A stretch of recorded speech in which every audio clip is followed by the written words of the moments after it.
Assalamualaikum warahmatullahi wabarakatuh. Alhamdulillahillazi ja'alana Ramadan syahra syiyam wa syahra qiyam.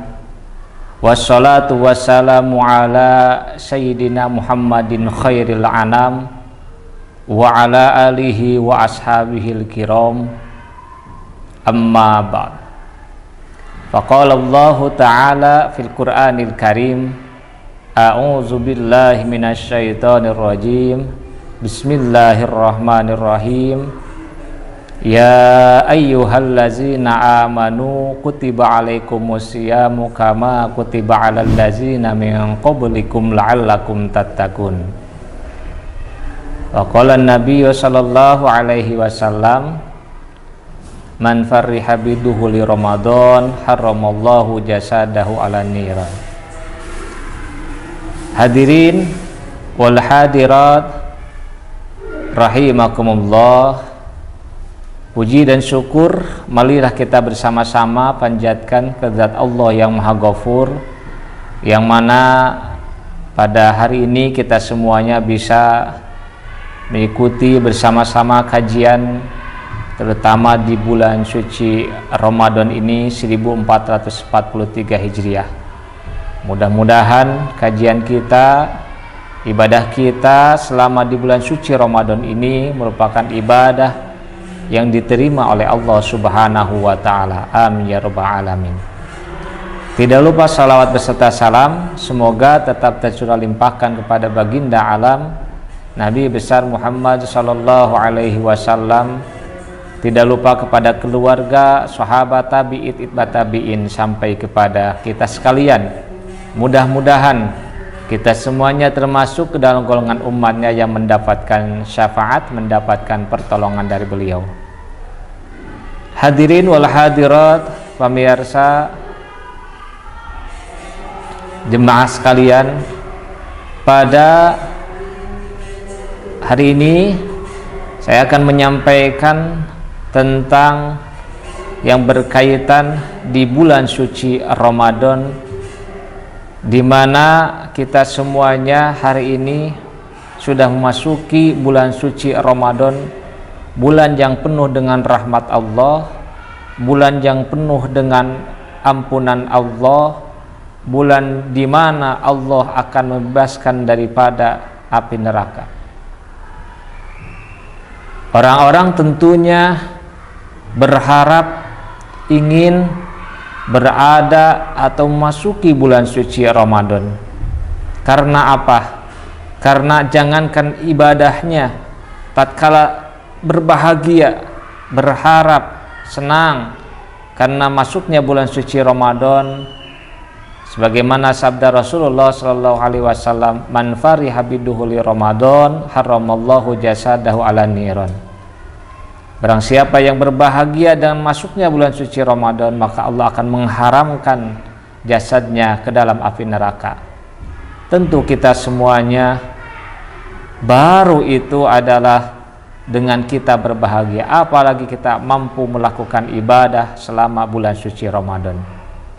Hadirin wal hadirat rahimakumullah, maka sudah barang tentu Ramadan yang ditunggu-tunggu, Ramadan di mana kita semuanya berharap dapat berada untuk melaksanakan ketaatan ibadah kepada Allah selama di bulan suci Ramadan, dan kita sekarang sudah berada di bulan suci Ramadan, maka kita pun harus mengetahui tentang ilmunya, baik itu hal yang fardu ataupun rukun daripada puasa itu sendiri, maupun hal-hal yang membatalkan puasa dan juga yang lainnya. Maka tentu dalam hal ini, setelah kita mengetahui baik itu rukun puasa, baik itu sunnah-sunnah puasa, tentu kita juga harus mengetahui apa yang menjadi hal yang membatalkan daripada puasa itu sendiri.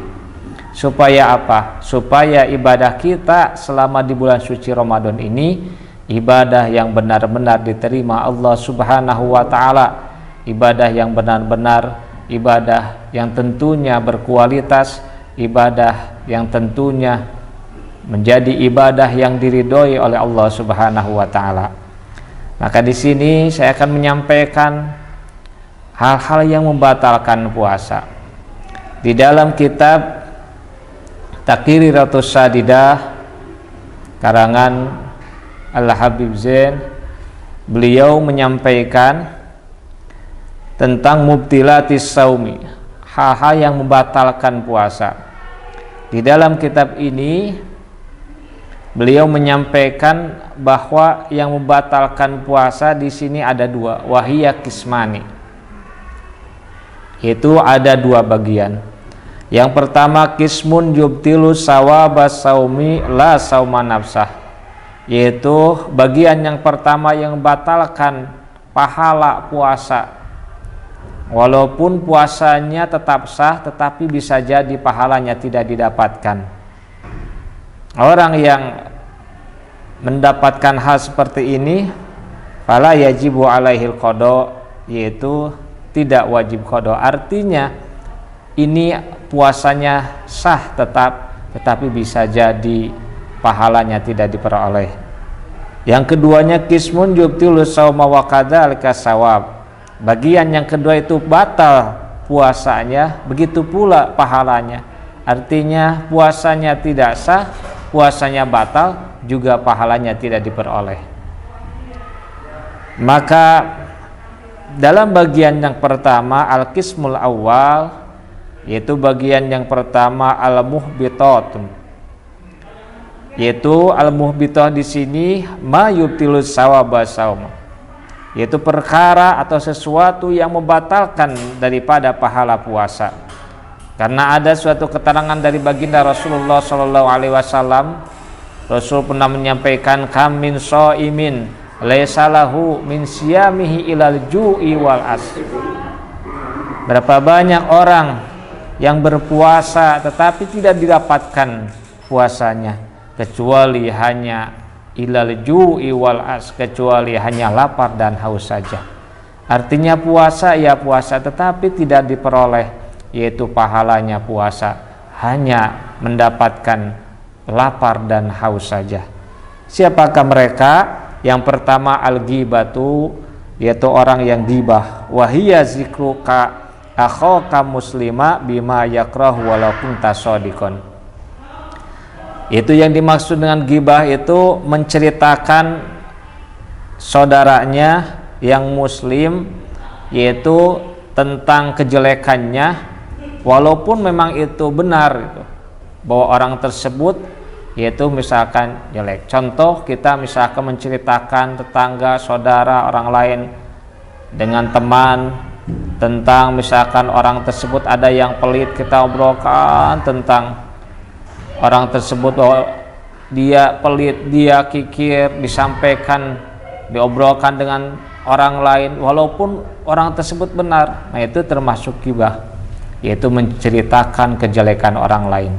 Nah, orang yang menceritakan kejelekan orang lain maka itu termasuk ghibah, itu bisa jadi menggugurkan pahala daripada puasa. Maka bagi yang berpuasa, hindarilah supaya kita tidak menceritakan kejelekan orang lain. Yang kedua selain ghibah yaitu an-namimah, yaitu naklul kalam biqasdi iqa'il fitnah. Namimah atau dalam istilah kita yaitu disebut dengan adu domba, memindahkan ucapannya dengan maksud apa? Fitnah, supaya timbulnya pertikaian, supaya timbulnya perpecahan di antara orang lain. Si A bilang A, si B bilang B, tidak sesuai, dan tujuannya ingin apa? Ingin memecah belah, tujuannya ingin mengadu domba, tujuannya orang tersebut dengan yang lainnya yaitu bermusuhan.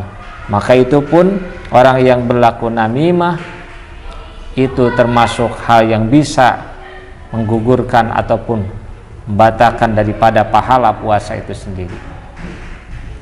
Yang ketiga yaitu al-kazibu, orang yang berbohong. Dia menceritakan kebohongan, yaitu ikhbaru bi ghairil waqi, menceritakan sesuatu yang tidak sesuai dengan kenyataannya. Itu yang dinamakan dengan bohong. Jadi tatkala berpuasa kita dilarang berkata bohong, karena bohong itu bisa menjadikan pahala puasanya tidak diperoleh. Maka jauhilah. Sebetulnya ini perbuatan ini bukan hanya di bulan suci Ramadan saja, di luar Ramadan pun yaitu dijauhi, apalagi berada di bulan suci, bulan yang penuh rahmat Allah, bulan yang diagungkan Allah. Maka hindarilah selama di bulan Ramadan ini. Yang keempat, hal yang bisa membatalkan pahala yaitu an-nadzaru lima yahrumu aw lima yuhillu bisyahwat, melihat satu yang haram yaitu dengan syahwat, itu dengan nafsu. Maka tatkala di bulan suci Ramadan kita dilarang untuk melihat sesuatu yang diharamkan, apalagi yang menimbulkan syahwat, sehingga itu bisa menjadikan orang tersebut tidak memperoleh pahalanya. Dan yang kelima yaitu al-yaminul kazibah, yaitu sumpah palsu. Orang yang bersumpah tetapi sumpahnya tidak sesuai dengan kenyataannya atau disebut dengan sumpah palsu, itu pun termasuk ke dalam hal yang bisa menggugurkan daripada pahala puasa. Dan yang keenam, qaulu zuri wal fuhsu wal amal ubih, yaitu berkata satu yang jelek, maka itu pun dilarang ataupun dihindari tatkala kita sedang berpuasa. Sehingga dari sinilah, dari ucapan inilah, ucapan dari lidah inilah yang terkadang kita tidak bisa mengendalikannya. Padahal dari lidah inilah bisa jadi keluar kata-kata yang menimbulkan kebohongan, sumpah palsu, ghibah, menceritakan orang lain, ataupun mengadu domba orang lain. Itu bisa menjadikan orang tersebut tidak memperoleh pahala puasa. Hadirin wal hadirat rahimakumullah, itulah hal yang bisa menghilangkan ataupun menggugurkan daripada pahala puasa.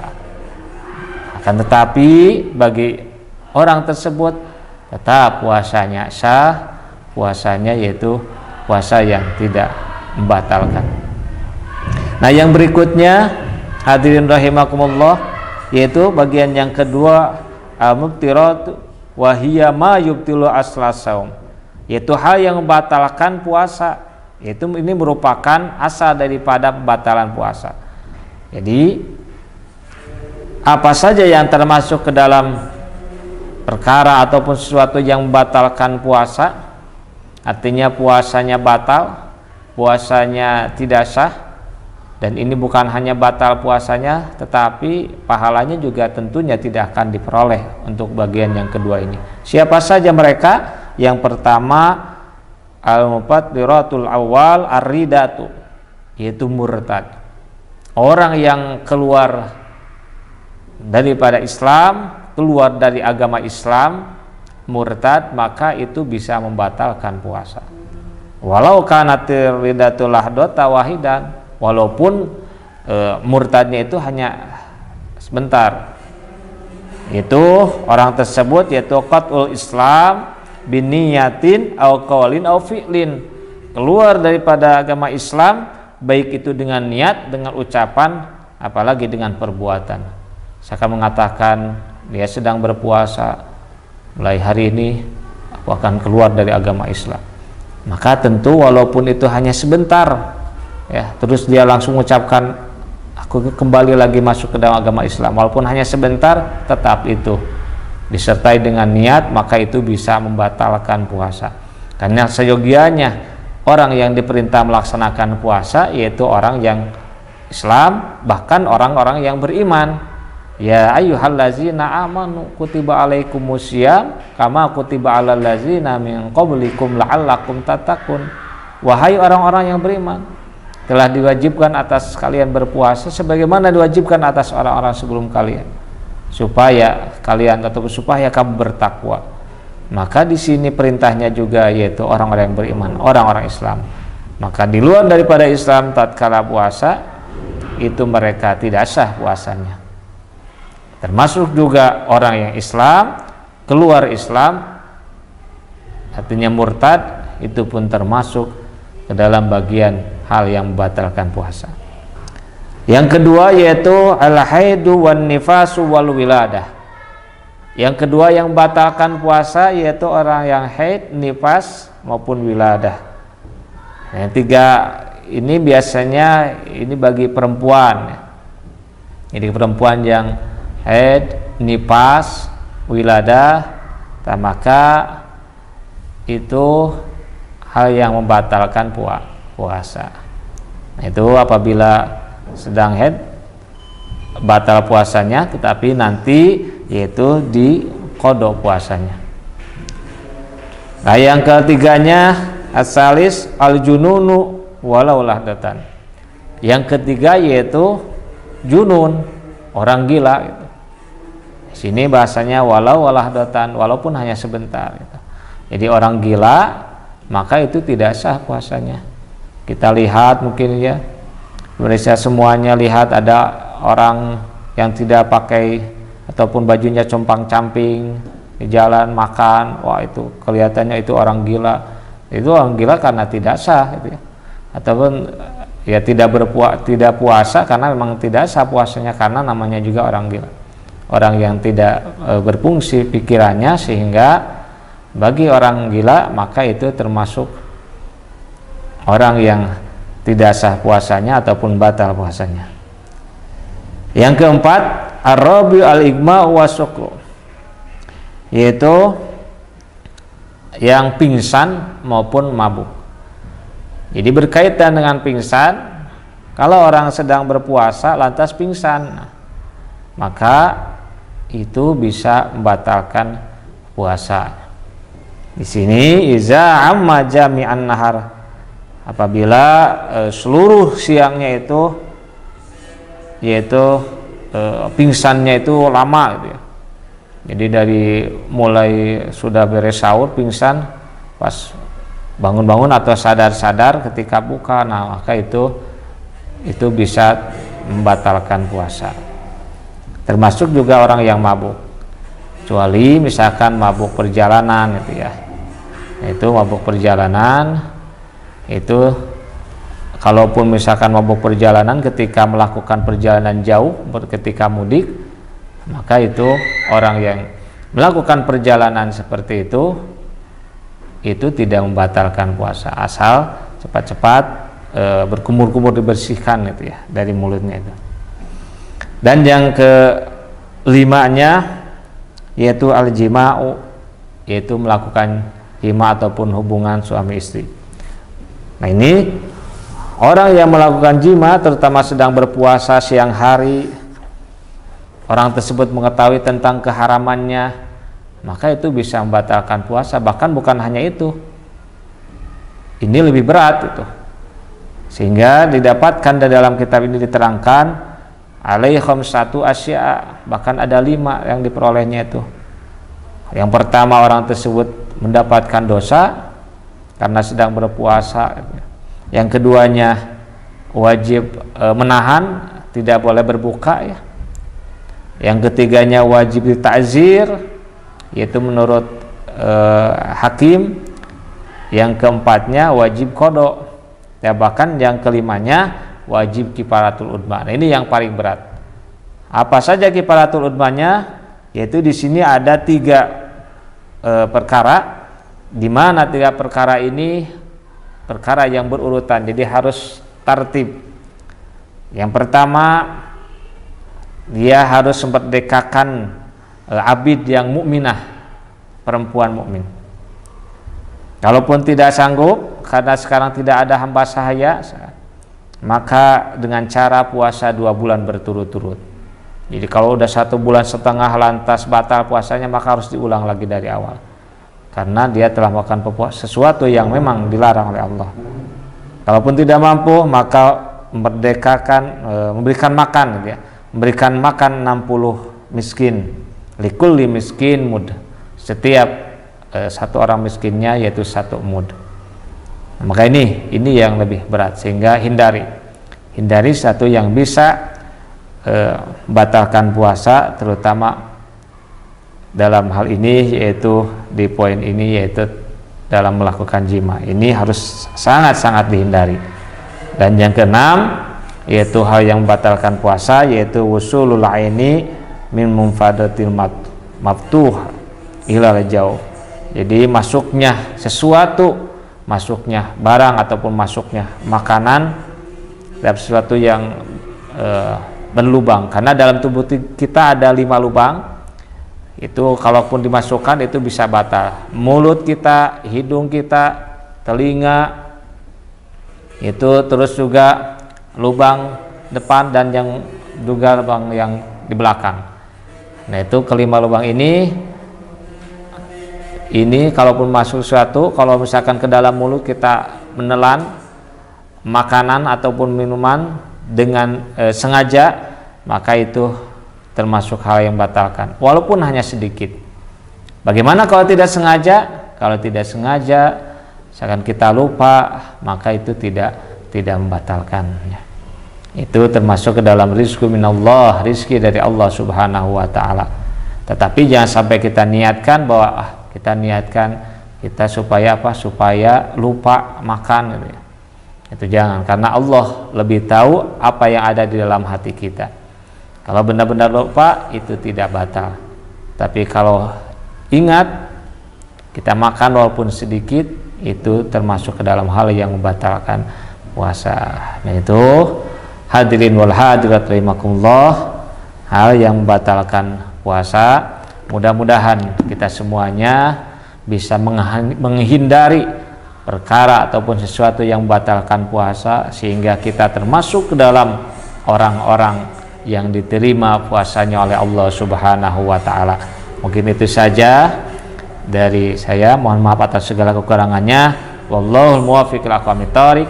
Wassalamualaikum warahmatullahi wabarakatuh.